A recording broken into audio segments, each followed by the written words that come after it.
Attends, mais ça sent... mais ça sent l'opportunité. Ça sent l'opportunité d'une vie même. Et bienvenue dans cette nouvelle émission, c'est François. Alors je fais suite à ma dernière vidéo sur les cryptos il y a un mois, je crois, si je dis pas de bêtises, donc on va l'écouter si c'est pas fait. Et on va aller en profondeur aujourd'hui. On va aller en profondeur parce qu'il y a des choses très très intéressantes qui se passent. Le gros mouvement que j'avais annoncé dans cette dernière émission justement, c'est passé. Voilà, pour le coup, on a cassé à la hausse et cette fameuse compression de 2,5 ans tout de même a été cassée à la hausse. Donc ce fameux gros mouvement que j'ai annoncé que c'était soit à la hausse soit à la baisse vient de se dérouler. Donc forcément, il n'y a que des excellentes nouvelles pour ce marché et les investisseurs crypto. Au programme de cette émission, on va voir pas mal de choses. Donc c'est vraiment, on va dire, l'émission, les bases de l'investisseur crypto en 2020 pour 2021. Donc on va donner des statistiques, des chiffres. Ça va te rassurer si tu es déjà dans les cryptos et tu vas avoir envie d'acheter juste après ce podcast si ce n'est pas le cas. On va voir comment investir sans trader dans les mois à venir, avec une vraie stratégie. Je vais te donner mes recommandations. C'est la stratégie que j'avais utilisée à la précédente bulle crypto en 2017 sur le précédent bull run où j'avais transformé 8000 euros en plus de 400 000 euros.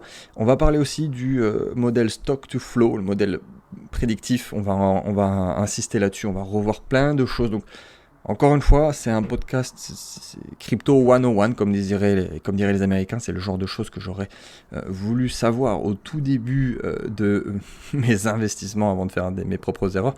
Et ici, je te précise que voilà, tout est basé, on va dire, sur les chiffres, l'historique, la recherche et des calculs de modèles gagnants, bien évidemment. Donc, juste avant de commencer, on va faire un petit jeu concours. On va faire un jeu concours dans cette émission parce que j'aimerais que voilà, ça engage les gens vu qu'on va dire pas mal de choses ultra pertinentes. Donc c'est un jeu concours pour gagner un Ledger Nano S édition limitée riche à 30 ans. Plutôt sympa. Donc si tu sais pas ce que c'est, je t'invite vraiment à te former parce que ça va pas du tout. Si tu sais ce que c'est, très bien, tu es au bon endroit. Donc c'est un magnifique Ledger, ça vaut quand même 70 euros quelque chose environ avec les frais de port. Et je te dis ça à la fin de l'émission. Voilà, pour jouer, comment il faut faire. Parce que ce que je vais te dire là, dans les minutes qui suivent, je ne sais pas combien de temps le podcast va durer, c'est essentiel. Donc je te dis par contre qu'il y aura plusieurs vainqueurs, donc vraiment ça vaut le coup de jouer. La probabilité de gagner est très haute.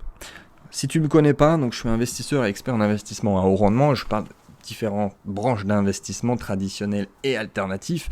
Et aujourd'hui, on va parler crypto, notamment du Bitcoin. Quoi qu'on en dise, c'est quand même le king, c'est lui qui dirige l'ensemble du marché crypto. Donc voilà, peut-être que tu es ultra débutant ou intermédiaire, peut-être que tu me suis depuis que récemment, ou peut-être que tu suis d'autres personnes aussi, mais ici c'est ultra important, on va revenir sur les bases, parce qu'on ne va pas se perdre dans les informations, des fois il y en a trop, des fois il n'y en a pas assez.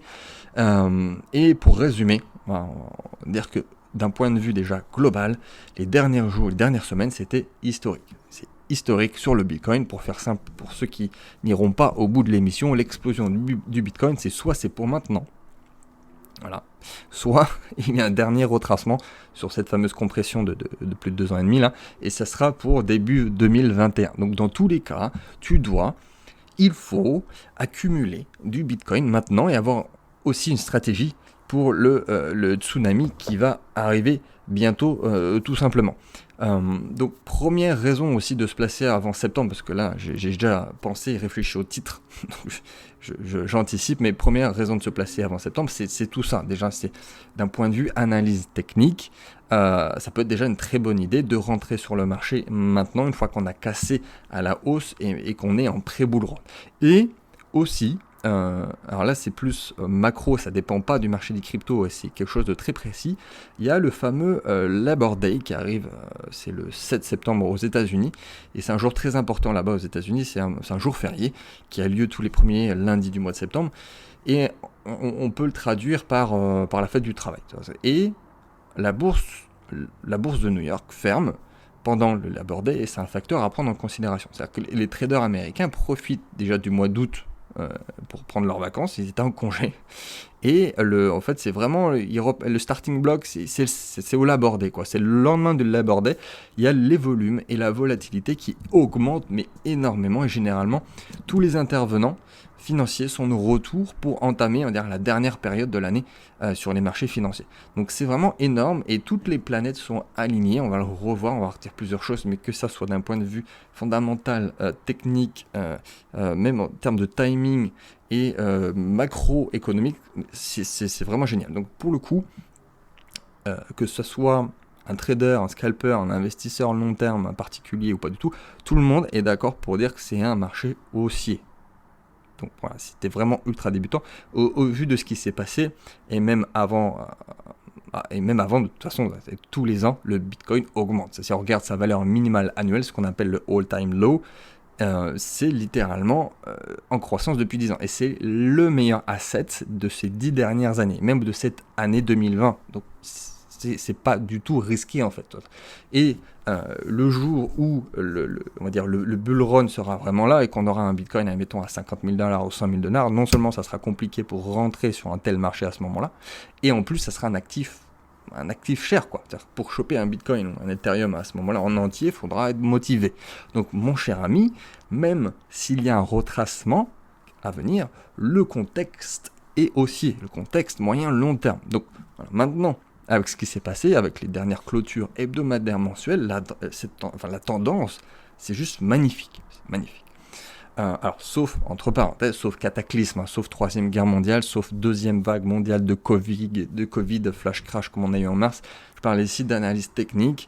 On n'est pas à l'abri d'un signe noir. Donc, de toute façon, il faut avoir du Bitcoin. Alors, il faut avoir du Bitcoin, et le Bitcoin, littéralement, c'est une protection contre la stupidité du système bancaire, tout simplement.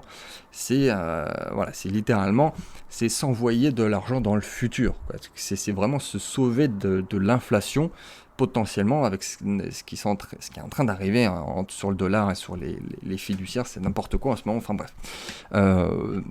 Donc ça bouillonne dans la marmite, et je vais te donner d'autres statistiques avant de parler véritablement avant de te donner mes recommandations. C'est que 97% des acheteurs de Bitcoin sont en positif. C'est-à-dire que sur l'ensemble, sur les 10 dernières années, 97%, je ne sais pas combien, sont gagnants. Même si tu es un idiot et que tu es capable d'attendre, on va dire, 2 ans, tu seras gagnant sur le BTC. Alors, bien sûr, je ne suis pas, j'ai pas de boule de cristal et je ne suis pas the expert financier. Techniquement, je ne peux pas donner des recommandations financières à ce point-là, mais ce sont des chiffres. Je parle des chiffres. Donc, 97% des points d'entrée sur le Bitcoin ont été gagnants. Donc, ça, c'est pas moi qui le dis. Va vérifier les chiffres. Donc, là, on a parlé du passé. Le futur, c'est là que ça devient intéressant. Le futur, proche et lointain. Le cours du Bitcoin, on va commencer par là, ça peut devenir parabolique très vite, en très peu de temps. C'est-à-dire qu'en l'espace de quelques jours, en quelques semaines, ça peut partir en to the moon, comme on dit. Et pour moi, il y a vraiment 3 grandes stratégies d'investissement à long terme. C'est-à-dire que d'ailleurs, en fait, l'investissement à long terme, ce qu'on appelle le holding ou l'investissement en bon père de famille pour les marchés traditionnels, c'est pas sorcier. C'est-à-dire qu'au final, c'est juste quand se placer et récupérer ses fonds, bien sûr, qui est important pour l'investisseur en long terme. T'as pas besoin d'avoir autant de connaissances qu'un trader, par exemple, c'est pas du tout la même activité. Et il n'y a pas besoin d'en faire des pataquès sur de la stratégie d'investissement à long terme.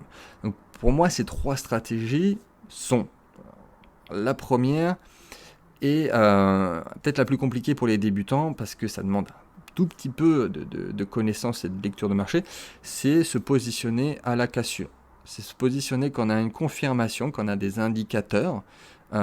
Mais bien sûr, il faut savoir il faut pouvoir le voir. C'est peut-être pas pour toi, mais au lieu de placer son argent, à moins qu'on veuille vraiment placer sur du très très long terme, mais de se placer son argent un peu comme ça au hasard, se dire que peut-être ça va augmenter, peut-être que pas, et on peut bloquer son argent pendant 1, 2, 3, 4 ans comme ça, et sans avoir de retour sur investissement, même si ça explose derrière, mais il faut être motivé et avoir cette patience. Par contre, on peut faire travailler son argent, et une fois qu'on a un marché qui dit ok, là on a une cassure, on se positionne dessus. Bon, c'est la plus compliquée. La deuxième, c'est d'acheter par palier, on va l'expliquer. dans les recommandations. Et la troisième, c'est, on va dire, d'accumuler en bear market. C'est d'accumuler quand ça s'est cassé la gueule et qu'on n'a pas encore justement d'indicateur, qu'on n'a pas de cassure long terme. Et on va dire que ici, c'est pas pour les personnes forcément qui ont plus de connaissances, c'est peut-être juste pour les plus courageux. Voilà, on va dire ça comme ça. C'est ceux qui achètent quand les autres vendent et qui n'y a pas forcément de good news sur le marché. Donc il faut simplement avoir un petit peu de courage pour acheter et accumuler pendant des mois, voire même pour les marchés traditionnels sur des années. Donc globalement, voilà, je conseille d'avoir une stratégie hybride, c'est-à-dire d'avoir accumulé en bear market. Normalement là c'est fini. Bon, on est toujours en pré-bull run, donc on peut acheter aussi. 2, acheter grosse cassure, c'est vraiment mettre un certain capital à ce moment-là. Ça, je l'indique par exemple sur le groupe de ma formation. Et d'acheter par palier. Là, une vraie stratégie hybride, long terme, et voilà, on n'est pas trader, on va pas passer surtout du temps, de l'énergie à la fois se former et être derrière son écran tout le temps, et ça représente littéralement 98% des gens dans la vraie vie, des gens qui vont écouter cette vidéo, et des gens sur internet qui cherchent à investir. Donc c'est bon, c'est bien, il y a des gens qui traitent très bien, qui font des tutos, c'est très bien. Mais c'est pas forcément pour toi et c'est pas ce que tu cherches. Donc maintenant mes recommandations. Alors, je prends mes notes. Mes recommandations. Alors premièrement, c'est d'avoir déjà un budget précis à placer. On a un capital maintenant et aussi peut-être dans les mois à venir. J'imagine que tu as des revenus réguliers, donc de ne pas oublier ce genre de capital à venir dans ta stratégie. Et donc premièrement, ce que je voulais dire, ne jamais tout mettre d'un coup. Ça, c'est le premier conseil, on va se placer par palier. Alors oui, on va placer une certaine partie maintenant, même globalement, ça sera la plus grosse proportion à allouer, ça sera maintenant, de suite, avec ce que je viens de dire. Si tu m'as bien écouté et compris, c'est bullish, ça va augmenter. Si tu es un petit peu patient, on est ok. Donc voilà. Mais par contre, on va optimiser ces points d'entrée. Ce que je veux dire, c'est que même dans un marché haussier, très haussier, comme il peut y avoir sur les cryptos, on va avoir des grosses corrections. C'est-à-dire que ça ne monte jamais, tout droit, sans avoir de temps à autre des corrections.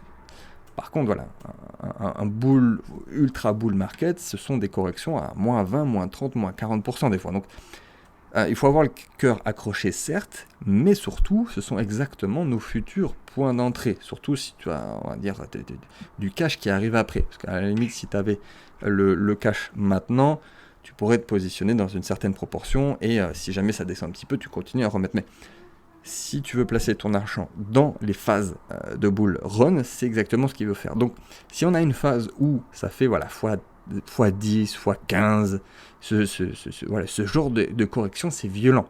Et par contre, c'est pas grave, c'est sain pour le marché. Et à moyen terme, si ça fait 1000%, on s'en fout en plus. C'est pas le temps que ça se passe, c'est comment toi tu vas pouvoir te repositionner. Donc, je t'invite là à aller sur coinmarketcap.com. Si tu peux en même temps pour écouter cette émission, si tu ne peux pas le faire, ne fais pas pause, je vais y aller pour toi. Tiens, je vais le faire, on va le faire en direct. Tu vas sur Bitcoin, tu vas ensuite sur Charts et tu sélectionnes en bas, en bleu, tu as la timeline. Là, tu peux sélectionner les dates. Et on va aller au précédent bull run, c'est-à-dire qu'on va aller en 2017 et tu peux mettre voilà, de mi-2017 à fin 2017. Comme ça, on sera précis. Et on va aller de juillet à décembre. Car le pic absolu sur le Bitcoin, c'était en décembre. Et maintenant, on va regarder ensemble ces différentes façons dont s'est comporté le Bitcoin. Bon, déjà, on voit que le Bitcoin est passé de 2000 à 20 000 en 6 mois. C'est pas mal.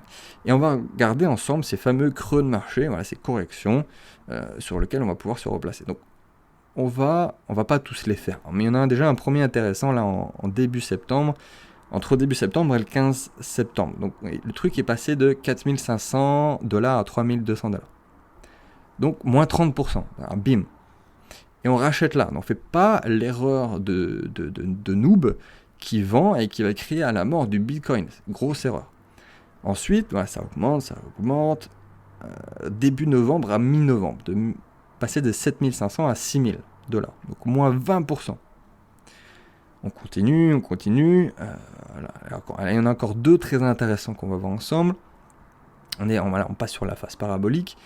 Et en plus c'est sur la phase parabolique, plus les retracements sont rapides aussi à prendre en compte. Là, tu peux prendre des notes. Là, on est passé de 11 400 à 9 400 en 2 jours. Donc, moins 18%. Et là, on arrive à début décembre, on est passé de 18 300 à 13 500 en 3 jours, donc moins 27%, pour ensuite passer de 13 500 à 20 000 en quelques jours avec l'apothéose le 17 décembre. Donc, on peut tirer comme conclusion que chaque creux, on va dire de 20% ou plus, là on a du moins 27, du moins 30, ont été ultra gagnants sur le bull run. Si tu as de l'argent à placer, bien sûr, on va y aller correctement. Et évidemment, on avait aussi accumulé, on va dire quand il était à 2000. On va faire pareil ici, si tu n'étais pas dans le marché, si tu ne connaissais rien, si tu as perdu de l'argent, c'est pas grave. Là, on est reparti sur l'opportunité du siècle. Et voilà, donc tout simplement, si on va respecter tout ce qu'on vient de dire, si jamais, quand le BTC va passer de 18 000 à 14 000, puis il va passer de 24 000 à 19 000, etc., etc. Donc, bon, après, je parle du Bitcoin ici, mais on va dire globalement, les big caps, les grosses capitalisations sans prendre de risque, c'est la même chose. C'est pas trop tard. Encore une fois, la stratégie est la même. Par exemple, Ethereum, quand on regarde les chiffres, ici, il est à moins 70% quand même par rapport à son all-time high, son plus haut historique. C'est quand même ultra tentant, Ethereum, en ce moment. Donc, réécoute peut-être cette partie sur les chiffres. J'ai donné pas mal de chiffres quand même.